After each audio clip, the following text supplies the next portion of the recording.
إذاعة إرنا تأتيكم برامجنا في أيام الاثنين والأربعاء والجمعة من كل أسبوع على نفس هذا التوقيت على الموجة القصيرة بطول 25 مترا. كما يمكنكم متابعة بثنا على القمر الصناعي نايل سات على التردد 11678 على الاستقطاب الرأسي. إذاعة إرنا الدولية إذاعة إريترية مستقلة يشرف عليها صحفيون إريتريون مستقلون، ويأتيكم بثها من باريس. مستمعي الكرام، طبتم وطابت أوقاتكم أينما كنتم وحيثما يصلكم بثنا لهذا اليوم الأربعاء الموافق 3 أبريل عام 2024. كالمعتاد دائما وأبدا مستمعي الكرام، نبتدئ البرنامج العربي بنشرة الأخبار، ثم بعد ذلك تتابعون حلقة جديدة من برنامجكم الأسبوعي متابعات مع الزميل أحمد شريف. وفي حلقة اليوم يقدم لكم الزميل أحمد موضوعا بعنوان غزة هل تصفحين، تزامنا مع جرائم الحرب والإبادة التي تقوم بها إسرائيل بحق الفلسطينيين في ظل سمت وتواطؤ المجتمع الدولي. وقتا طيبا نرجوه لكم مستمعي الكرام مع فقرات برامجنا لهذا اليوم.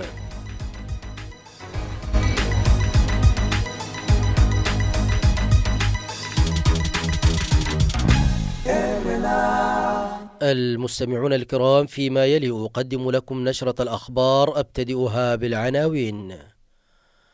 البحر الأحمر يشهد وصول أسطول السفن الحربية الروسية وإحدى سفنه ترسو في ميناء مصوع الإريتري. المبعوث الصيني للقرن الإفريقي يقوم بجولة في دول المنطقة حاملا رسالة من الرئيس الصيني. وولاية بونتلاند الصومالية تنسحب من النظام الفيدرالي بعد تغييرات دستورية متنازع عليها. كانت تلكم سيداتي سادتي عناوين الأخبار، وإليكم التفاصيل من إذاعة إرنا الدولية في باريس.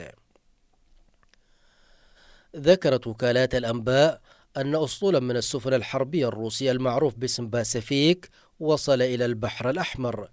وأكدت الحكومتان الإريترية والروسية أن أحد الأسطولين المارشال شابوشنيكوف ترسو في ميناء مصوع منذ نهاية مارس الماضي.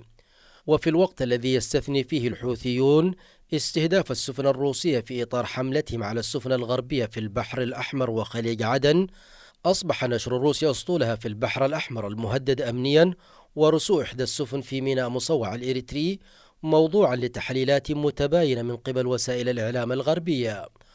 ويقول المحللون إن فرقاطة مارشال شابشنيكوف التي وصلت إلى إريتريا برفقة حاملة صواريخ فرياج ليس لها غرض آخر سوى تسليط الضوء على علاقات روسيا مع إريتريا. هذا وكانت روسيا قد حاولت إنشاء قاعدة عسكرية دائمة في بورت سودان، لكن الاضطرابات التي شهدتها البلاد في أعقاب سقوط نظام البشير والقتال الذي أعقب ذلك بين المكونين العسكريين الجيش والدعم السريع حال دون تحقيق ذلك. وتركز روسيا المنافس القديم للغرب على إريتريا للحصول على موطئ قدم في البحر الأحمر، إلا أنه لا توجد دلائل تؤكد ذلك من قبل الدولتين. وكان لروسيا في عهد الاتحاد السوفيتي نفوذ قوي في البحر الأحمر منذ السبعينيات وحتى نهاية الحرب الباردة في أوائل التسعينيات الذي شهد تفككا بعدها. قام المبعوث الصيني الخاص للقرن الإفريقي جو بينغ بجولة إلى دول القرن الإفريقي حاملا رسالة من الرئيس الصيني شي جين بينغ إلى القادة والمسؤولين في تلك الدول تتعلق بتعزيز العلاقات وسبل التعاون بين روسيا ودول الاتحاد الإفريقي في الجوانب التنموية والاقتصادية. وشملت جولة المبعوث الصيني حتى الآن الصومال وأثيوبيا وجيبوتي. وأوضح المبعوث الصيني خلال لقائه مع القادة والمسؤولين في تلك الدول التوجهات الصينية الرامية إلى التركيز على تقوية تعزيز التعاون مع دول المنطقة وتقديم المساعدات التي تدفع إلى تمتين الروابط بين الصين ودول القرن الإفريقي. ويرى المحللون أن التحركات الصينية تأتي في إطار المناورة واستعراض القوة في منطقة البحر الأحمر الذي يعج بالسفن الغربية بهدف تأمين الملاحة الدولية في البحر الأحمر وخليج عدن عقب الهجمات المتكررة للحوثيين بعد الهجوم الإسرائيلي على قطاع غزة.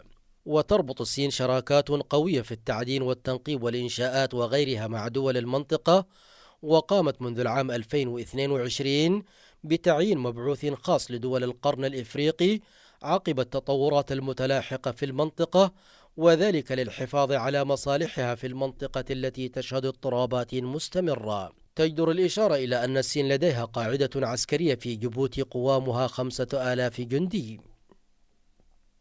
قالت ولاية بونتلاند التي تتمتع بحكم شبه ذاتي يوم الأحد إنها انسحبت من النظام الاتحادي للصومال وستحكم نفسها بشكل مستقل لحين الموافقة على تعديلات دستورية أقرتها الحكومة المركزية في استفتاء شعبي على مستوى البلاد. وأقر البرلمان الاتحادي في مقديشو يوم السبت عدة تعديلات دستورية تقول الحكومة إنها ضرورية لتأسيس نظام سياسي مستقر. ويقول معارضون منتقدون للتعديلات إنها تركز السلطة في الذراع التنفيذية، وتشمل التعديلات انتخابات رئاسية مباشرة والسماح للرئيس بتعيين رئيس الوزراء دون موافقة برلمانية. وقال مجلس وزراء الولاية في بيان إن بونتلاند ستتحرك بشكل مستقل لحين وجود حكومة اتحادية لها دستور متفق عليه في استفتاء تشارك فيه حكومة ولاية بونتلاند. هذا ويشكل الخلاف الجديد عثرة أخرى أمام الرئيس حسن شيخ محمود الذي يواجه صعوبات جمة لإنهاء تمرد حركة الشباب وإخماد القرصنة وبسط الهيمنة الاتحادية على البلاد بما يشمل أرض الصومال بعد أن وافقت على تأجير ميناء لأثيوبيا متخطية بذلك الحكومة الاتحادية. بهذا أصل إياكم مستمعي الكرام إلى ختام النشرة الإخبارية لهذا اليوم. وقتا طيبا أرجوه لكم مع متابعة بقية فقرات برامجنا. راديو إيرنا.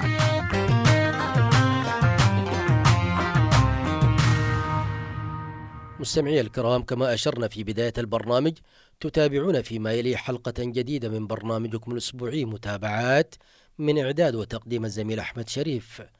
وفي حلقة اليوم يستعرض لكم الزميل أحمد موضوعا بعنوان غزة هل تصفحين، وذلك تزامنا مع جرائم القتل والإبادة الجماعية التي تقوم بها إسرائيل ضد الفلسطينيين في ظل صمت وتقاعس دولي وإقليمي للانتهاكات المستمرة. نتابع سويا. إذاعة إيرينا، صوت مستقل لإريتريا. بسم الله الرحمن الرحيم. المستمعون الأعزاء، السلام عليكم ورحمة الله وبركاته. أهلا ومرحبا بكم إلى حلقة جديدة في برنامج متابعات. ونتابع هذه المرة الأوضاع في قطاع غزة، وخاصة وأننا أطلنا الأيام ولم نتحدث عن هذه المجزرة البشرية التي ترتكب أمام العالم، ولا تزال الجريمة النكراء والإبادة البربرية على أشدها، وليس هنالك إلا الصابر والمثابر في قطاع غزة من الشعب المناضل الفلسطيني البطل. في مجلة الوسط الأسترالية التي أكتب بها عزيزي المستمع وعزيزتي المستمعة، نشر أستاذنا الصحفي رئيس المجلة والشاعر الأستاذ فواز شوق مقالة تحت عنوان غزة هل تصفحين. ارتأيت أهمية هذا المقال ودعما ومساندة للقضية الإنسانية نستعرضه لكم في إذاعة إيرنا الدولية من باريس.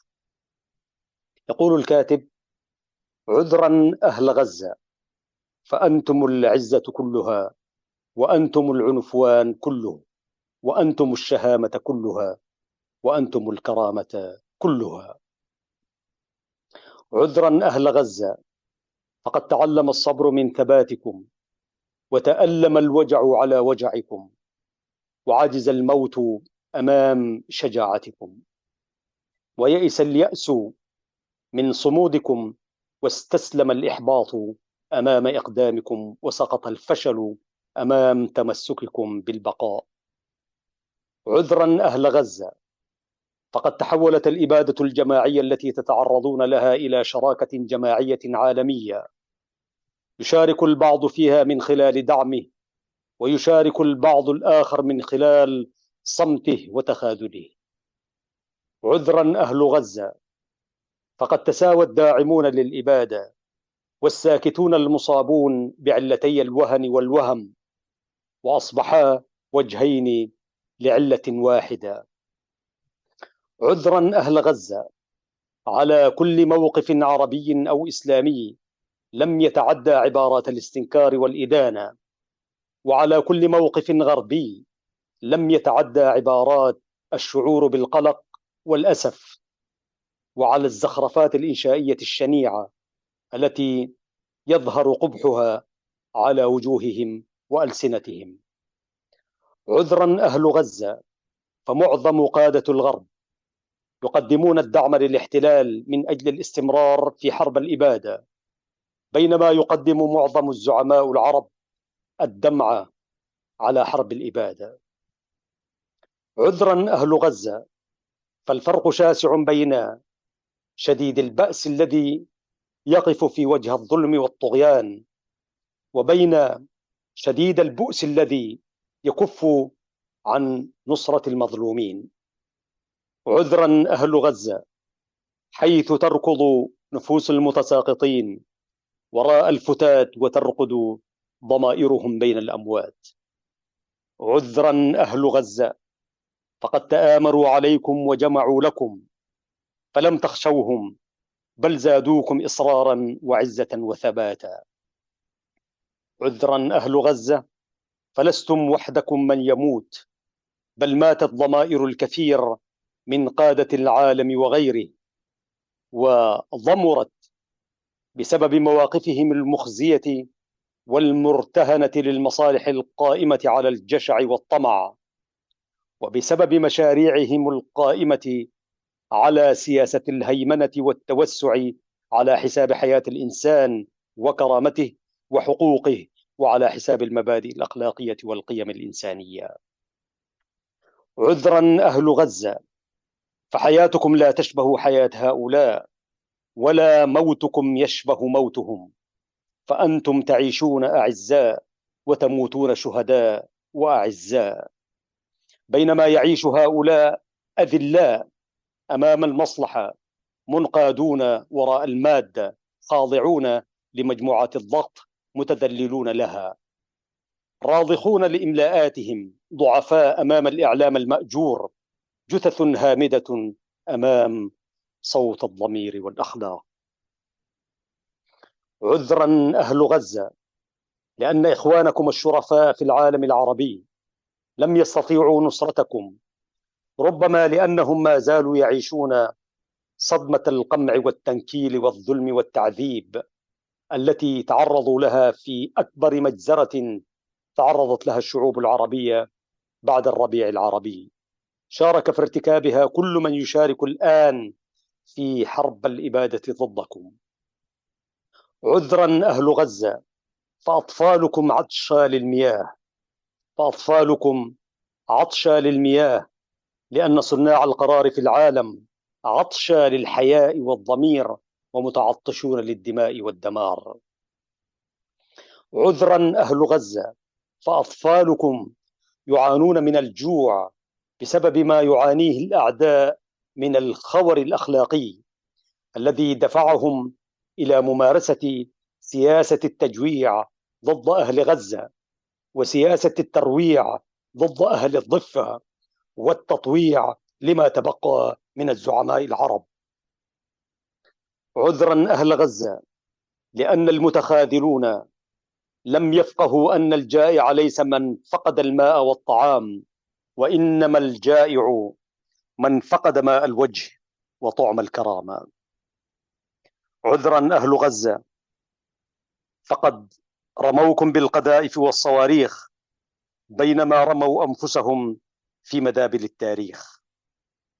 عذرا أهل غزة، فقد عرف العالم المعنى الحقيقي لحرية المرأة من خلال المرأة الفلسطينية الحرة العفيفة الشجاعة التي أصبحت مدرسة في الصبر والثبات والكفاح، حيث تشارك الرجال في كل ميادين النضال، تسلحت بالصبر والثبات وتزينت بالقوة والنخوة.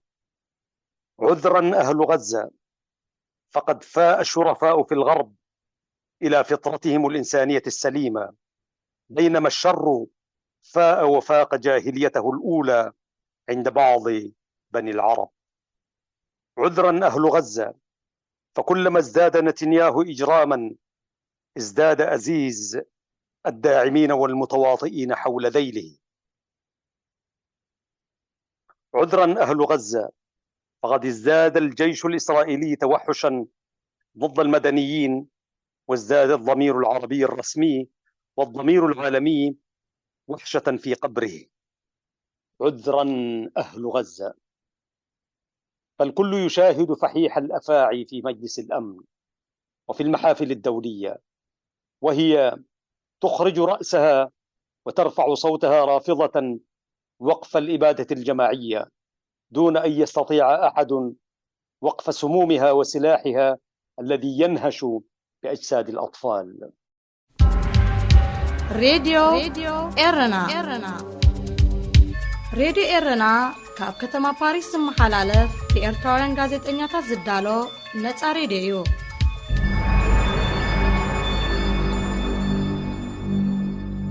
مستمعينا الأعزاء، لازلتم مع إذاعة إيرنا الدولية في باريس، ونستعرض لكم مقالة كتبها الأستاذ فواز شوك تحت عنوان غزة هل تصفحين؟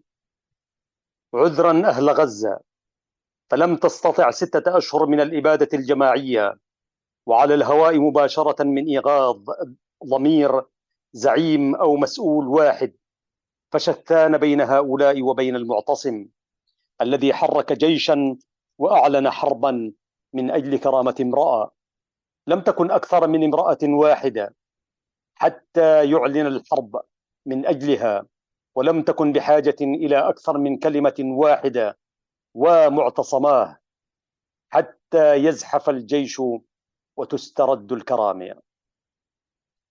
عذرا أهل غزة على سخافة مسرحياتهم وهم يسقطون المساعدات من الجو، بينما لا يريدون للمعابر البرية أن تفتح ولا للإبادة أن تتوقف ولا للمساعدات العسكرية أن تنقطع. عذرا أهل غزة، فقد رأينا صورة نجاشي الحبشة في نجاعة ونجدة جنوب إفريقيا ولم نجده عند بني جلدتنا، فعندما تعرض الصحابة رضوان الله عليهم للظلم والإيذاء على يد بني جلدتهم من بني قريش، استقبلهم ملك بأرض الحبشة في شرق القارة الإفريقية، لم يظلم عنده أحد. والآن وعندما تعرضت غزة للخذلان من بني جلدتهم، ناصرتهم دولة جنوب إفريقيا التي لم تستطع أن ترى الظلم مرة أخرى. عذرا أهل غزة، فقد تشابه علينا الأمر، لا ندري هل نعيش في غابة أم أن الغابة تعيش فينا. فقد استطاع وحوش من بني البشر أن يتحكموا بمصير الشعوب، وحوش لا يعرفون من الإنسانية إلا اسمها، وحوش ارتكبوا عشرات المجازر حول العالم، بدءا من مجزرة سربرينيتسا في البوسنة إلى مجازر الشيشان وسوريا والعراق وميانمار والسودان وإفريقيا، ومجازر الربيع العربي وغيرها الكثير، انتهاء بمجزرة غزة التي ترتكب كل يوم. عذرا أهل غزة، فأنتم أمام عدو فقد الضمير والأخلاق، ومتخاذل فقد الكرامة والشرف، وجبان فقد الرجولة والنخوة. عذرا أهل غزة، فلم يدرك الجبان والمتخاذل أن من لم يعرف الإقدام ستدوس عليه الأقدام. وأخيرا، وبمناسبة شهر رمضان المبارك، نقول عذرا أهل غزة عندما نرى صور الموائد الرمضانية الفاخرة وما تحمله من إسراف وترف ومباهاة وعدم مبالاة دون خجل من أطفال غزة الذين يتضورون جوعا ويموتون عطشا في مشهد خالع لثوب الحياء ومتجرد من لباس المروءة وخال من معاني النخوة والحس الإنساني. وما علم أصحابها أن الاحتفال وسط المأساة هو المأساة. عذرا أهل غزة، فقد أمحلت الكلمات. كل عام وأنتم بخير، وإلى الخير والحق والحرية والعدل والنصر أقرب إن شاء الله. أيها الأخوة المستمعون، من إذاعة إيران الدولية في باريس استعرضت لكم مقالة كتبها الأستاذ الصحفي الشاعر فواز شوق تحت عنوان غزة هل تصفحين؟ نلتقيكم إن شاء الله في حلقة قادمة من هذا البرنامج وغيره. في الختام تحياتي محدثكم أحمد شريف في التقديم، وتحيات الزميل أبو هاشم في الإشراف والإخراج. السلام عليكم ورحمة الله وبركاته. هذه إذاعة إيرنا. استمعتم فيما مضى سيداتي سادتي إلى حلقة اليوم من برنامج متابعات. في ختام البرنامج العربي لهذا اليوم أعود وأذكر بعناوين الأخبار. البحر الأحمر يشهد وصول أسطول السفن الحربية الروسية، وإحدى سفنه ترسو في ميناء مصوع الإريتري. المبعوث الصيني للقرن الإفريقي يقوم بجولة في دول المنطقة حاملا رسالة من الرئيس الصيني. وولاية بونتلاند الصومالية تنسحب من النظام الفيدرالي بعد تغييرات دستورية متنازع عليها. بهذا نصل إياكم مستمعي الكرام إلى ختام البرنامج العربي لهذا اليوم. تقبلوا تحياتي وتحيات الفريق العامل بإذاعة إيرنا الدولية في باريس، وحتى نلتقيكم في البرنامج القادم في أمان الله. إذاعة إيرنا، صوت مستقل لإريتريا.